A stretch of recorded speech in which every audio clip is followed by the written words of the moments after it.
Ngeri, misi balas dendam Gerindra kepada Anies kini mulai berjalan, ditulis oleh Ferry Padli dari laman steward.com.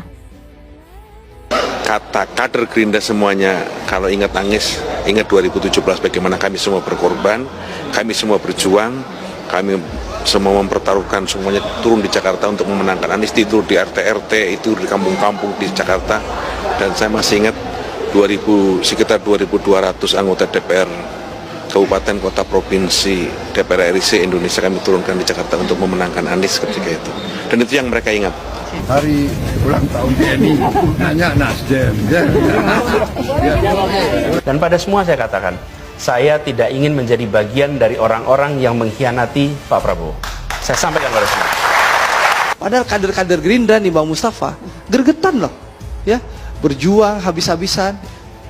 Ya, karena melihat Pak Prabowo ya mendukung dan memodali Mas Anies, dan kami semua kader Gerindra patungan rame-rame. Ya, bentar Mas Mustafa.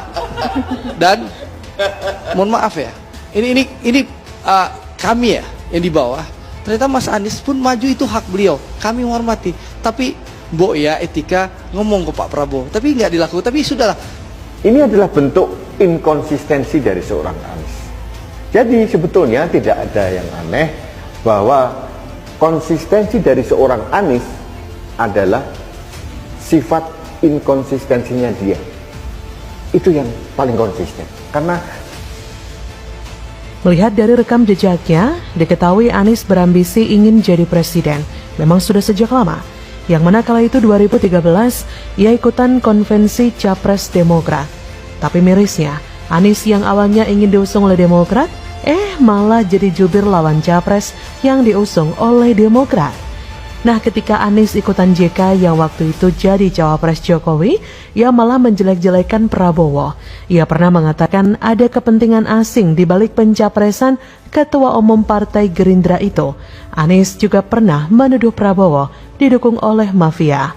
Nah, lantaran mendukung Jokowi itu dan berkat kedekatannya dengan JK, Anies diberikan jabatan Menteri Pendidikan. Pada Pilgub DKI 2017, Prabowo yang sebelumnya berseteru dengan Ahok bingung mencari siapa lawan sepadan dari mantan Bupati Belitung Timur itu. Sehingga atas saran JK, Gerindra pun mengusung Anies. Dan inilah kesalahan terbesar Prabowo. Ia tidak menyadari bahwa ambisi Anies ingin jadi presiden masih ada sampai sekarang. Yang ada di benak Om Prab, kala itu hanyalah bagaimana caranya agar Ahok tumbang. Sehingga ia lupa kalau ternyata Anies berpotensi menjadi musuh dalam selimut. Nah, pasca terpilih jadi gubernur, Wan Anies pun mulai punya modal. Pertama, sedikit banyak ia punya uang dari tunjangan sebagai gubernur DKI. Kedua, Anies punya popularitas dan elektabilitas yang cukup baik. Ketiga, ini yang tidak kalah penting. Meskipun Anies bukan kader partai, tapi sudah ada partai yang mau mengusungnya, yaitu Nasdem. Tak pelak dengan segala modal yang ia punya itu, Anies sekarang berevolusi menjadi monster yang siap menggagalkan Prabowo terpilih menjadi Presiden RI 2024. Padahal dulu ia pernah berjanji loh tidak akan nyapres jika Prabowo jadi capres. Kata Anies kala itu, saya tidak ingin menjadi bagian dari orang yang mengkhianati promotornya. Saya tidak ingin menjadi orang yang menjegal promotornya. Pak Prabowo hari ini adalah calon presiden dari Partai Gerindra. Saya sampaikan berkali-kali bahwa saya tidak ingin menjegal. Saya tidak mau menjadi orang yang dibawa untuk berhadapan dengan Prabowo dan menggantikan Pak Prabowo. Kata Anies kala itu dengan nada seperti tanpa bersalah. Sekarang dia tidak hanya melanggar janji tersebut, tapi Anies juga berusaha merebut basis massa Prabowo. Terbukti beberapa waktu lalu, ia melakukan safari politik ke daerah-daerah yang menjadi kantong suara Prabowo di Pilpres 2019. Seperti Aceh, Sumbar, Riau, dan Sulsel. Inikah yang disebut air susu dibalas air tuba? Ataukah kebaikan dibalas dengan kejahatan? Semoga saja Prabowo tidak sampai melempar muka Anies pakai HP kalau suatu saat nanti mereka bertemu.